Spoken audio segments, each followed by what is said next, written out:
Hey, it's Aubrey from Practically Home, and I'm so excited you guys are here. Today I'm going to show you how to create a very easy and simple fall landscape for your home. Artwork doesn't have to be crazy expensive. It can actually be very affordable, and you can also create beautiful pieces for your own home that are custom to your own liking. So today I wanted to show you guys how you can paint a very simple and easy fall landscape. This is something that I think anybody can do, but I wanted to show you how I like to do my own landscapes for my home. So before we get started, we're going to use an 8x10 canvas. This you can buy from Hobby Lobby. You can also get them from Michael's as well, or any craft store, but this is a 8x10. I feel most comfortable painting on this size just because the larger you get, the more proportionate you have to do. So it's a little bit more challenging the bigger you go, but for my small framed prints, I paint always on an 8x10. So grab your canvas, let's get started, and let's paint. Okay, let's get started. I have a whole jar of brushes in front of me that I always grab from, but these brushes are gonna be the ones I'm probably gonna use the most on today's painting. So you have an angled brush, we have more of a thinner brush, we have a palette knife, and we also have a watercolor brush. And last but not least, I'll usually end up using one of my oval mop brushes. These make the perfect texture for clouds. So we have our brushes and we have our canvas. Next, we are going to get our paint. So for the paint, we are going to start with a titanium white and dark titanium white. The dark titanium has a little bit more of a taupe undertone to it, and I love this color for the backdrop of a lot of my landscapes that I like to paint. So we're gonna go ahead and we're gonna get started. We're gonna take our lightly angled brush. Now, instead of me mixing the colors together on my palette, I'm actually just gonna lay them on my canvas, and then I will blend them together with my brush strokes. This doesn't have to be perfect. You can leave some spots that are slightly darker and some spots that are gonna be slightly lighter, but it will all come together. So I like to dip my brush just a little bit into the water. You don't want it to be really wet. This is acrylic paint, so a little water goes a long way. And what you wanna do is you wanna just kind of thin out the paint. And we're gonna paint the canvas 3/4 with this dark titanium and white mixture. Next, we're gonna go in with this color Burnt Sienna. I really enjoy this color when I'm painting fall landscapes. It has a really nice, deep, rich red color with a brown undertone to it. So when you blend it out, it kind of gives you this beautiful red copper color. I'm gonna go in with my same paintbrush that we have been using, the angled. It still has a little bit of that titanium white, and I'm just gonna kind of blend it in. I'm going in with a light hand, and I typically like to work on a diagonal. So I'll kind of mess up my brush strokes. As you can tell, this isn't gonna look perfect, and you don't want it to look perfect. You wanna make it look a little bit more sporadic, but this color is gonna shine through the white clouds when we go in and add the white. Next, I'm gonna grab my oval mop brush. This is my favorite brush, like I said, when it comes to doing clouds. It makes it look very effortless and fluffy, if you will. So when you go in, what I'm going to start doing is I'm just going to pounce. You're going to pounce very lightly. You can mix your titanium and the white color together, and you're just going to blend it all in, especially into that burnt sienna color. This is going to give you the first layer of how your clouds are going to start to blend. I don't want to blend out all of that burnt sienna. You do want to leave some spots shining through for that very last layer to create that texture. Okay, once we are blending in our titanium and the white with the burnt sienna, you're gonna have this overall look. And this is what you want your canvas to look like. So once you have that done, you're gonna dip your oval mop brush back into your burnt sienna, and now we're gonna add a little bit more warmth and depth to the landscape in the sky. So first we're gonna start is, I usually like to just kind of work on a diagonal, start a little bit on the left, I add some to the right, and I kind of just drag it over. You want your canvas sky to look pretty similar to mine. And then after that, I like to go in with my white oval mop brush, same brush that we're using before, but now we're just dipping it in the color white. And we're still gonna go in with that pouncing motion. In some spots, I like to leave the paint thicker, and then I like to then blend it out.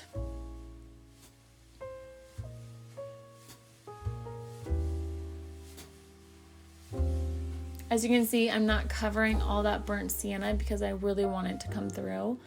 I'm going to take that same oval mop brush and I'm going to kind of do a swooping action with the brush. I'm kind of sweeping the white, and you can see how it makes a different texture with the clouds instead of the pouncing.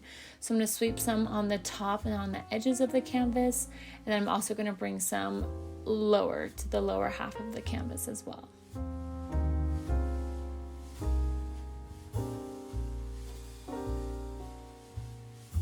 Once we've done that, you're going to go in with more white, but now we're going to apply it in a little bit more of a thicker motion. So now we want the white to kind of be a little thicker. You want it to be a little clumpy. This is really going to highlight the different areas of the sky for your landscape. And then what we're going to do is I'm going to take my white brush and I'm going to just do a swooping motion. I'm going to blend it down towards the bottom half of the painting. So once we have our sky, I'm going to add in a couple more swoops here and there, but overall I'm really happy with how the sky looks. So we're going to go in with our watercolor brush. This is going to be the bottom portion of our painting. I've dipped it into the burnt sienna, and you want to do a little bit more water than we did with the sky. We want it to kind of thin it out a little bit. When I typically like to do horizons, I don't do a straight across horizon. You want it to look a little bit more realistic and natural, so I usually like to go in, I like to create some mounds here and there. You can do it however you prefer, but I've noticed for the best results, I always like to add a little bit of texture and mounds to the back of the horizon. So once we add the burnt sienna, I actually go in with burnt umber. So this is actually in the same color family. This is a brown, a cool toned brown, and we're gonna go in and start creating some shadows. This is probably my favorite part. What I really love about this is that you can make it however you like. I typically like to go in and start with the shadows first. I always work with a diagonal motion, so I'll do dark mountain peaks up on the left hand side with my watercolor brush, and I'll just kind of thin them out really tiny. And then I'll go in to the right side. I'll make those mounds look a little bit darker, and you can kind of see how it starts to really pull together the landscape. You're giving it distance. You're making things that are darker in the back, maybe some things that are darker up front. So I'm gonna go in with that watercolor brush. I'm just gonna kind of blend out this really dark burnt umber color. Okay, I'm really loving how the lower half of my landscape is looking. So now I'm gonna go in, I'm gonna add this yellow color. It's kind of like a deep mustard color, and we're gonna add some dimension to the lower half of my canvas. Sorry if you see it shaking. I have my camera hooked up to my table, so if you see the camera shaking a little bit, that is why. So I'm gonna go in with my watercolor brush. I did dip my brush into the titanium white, and it's gonna give us some good texture that's mixing in with this yellow, and I'm going to start creating some dimension on the lower half of my canvas. Now I am a little sporadic with this because I don't really know what I am painting yet. I don't know how it's going to come together, but I'm just going to mix my colors. Again, you can see how I like to work at an angle. I do the lower half portion of the canvas. I get it thinner when I work towards the back of the horizon, and you can kind of see how that dimension is starting to come together. I dip my watercolor brush back into that umber, and I actually mix it with that yellow. So now it's going to give us a different shade, but we're still working within those autumn colors. And then now I'm going to create some mounds towards the front. If you want things to seem smaller towards the horizon, you're going to create larger mounds towards the front of your canvas, and then that will give the illusion of the horizon looking further towards the back. So that's one little tip that I can share with you guys that I have picked up and learned on my own, and it just really creates the most beautiful landscapes. So I'm going in with some more white. We're going to lighten up the lower half of this landscape. I add it into that darker mound, and I also just sprinkle it into the back of that horizon.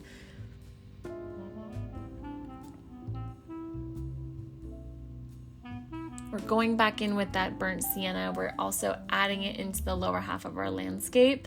And so far, I'm really loving how this is looking.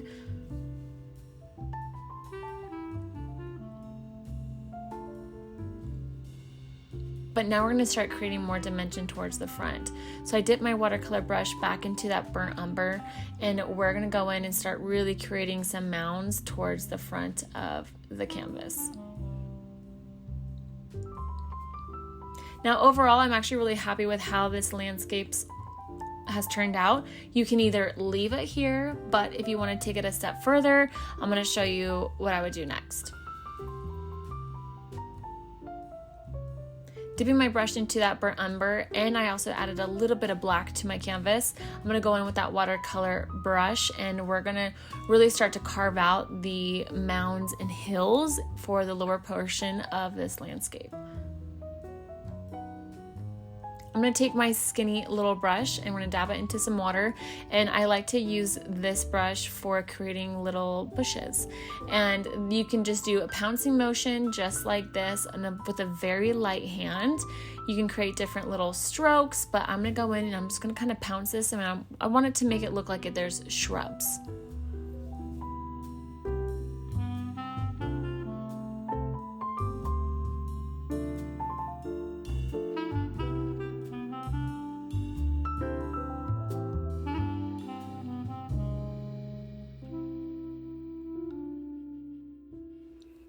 Okay, next I'm going to show you how to fix your mistakes when painting. I thought this would be a good idea to maybe add stark white to the lower half of the landscape with a palette knife. Long story short, I do not like how it looks, so I'm going to show you how I fix it. I took my watercolor brush and I dipped it into a little bit of water, and we're actually going to thin it out.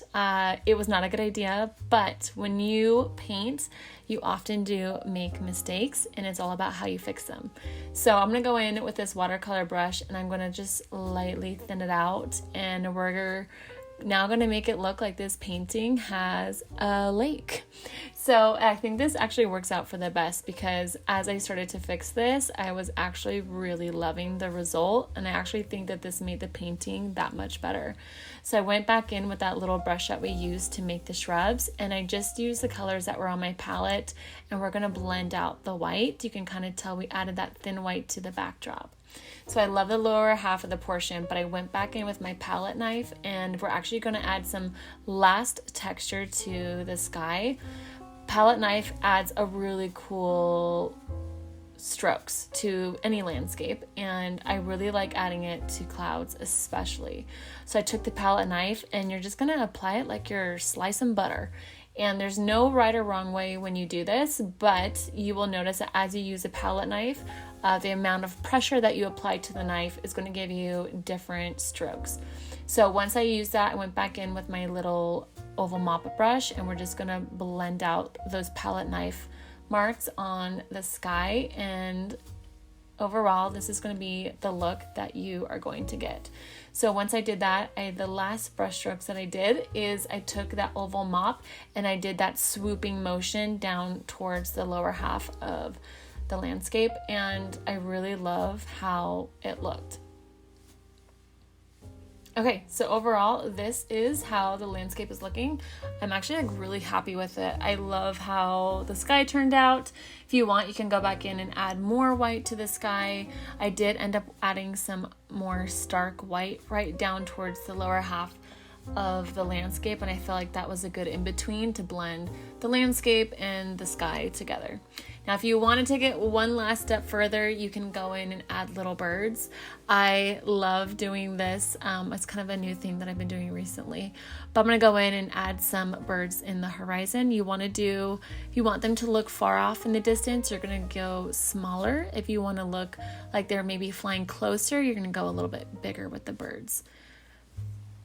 So I want to show you guys the final result. This is how the landscape turned out, and I'm going to show you how it looks when it's all framed and styled on my countertop. This is an 11 by 14 frame, and it's matted to an 8 by 10. And what I love about those canvases is that you can frame them. They're thin enough to fit in just about any frame, but this is how it looks, and I absolutely love it. And I just want to say thank you guys if you stayed and watched this entire video. A big thank you for hanging in there with me. This is like the first paint video that I have walked through, but thank you guys so much for watching, and I will catch you guys next time.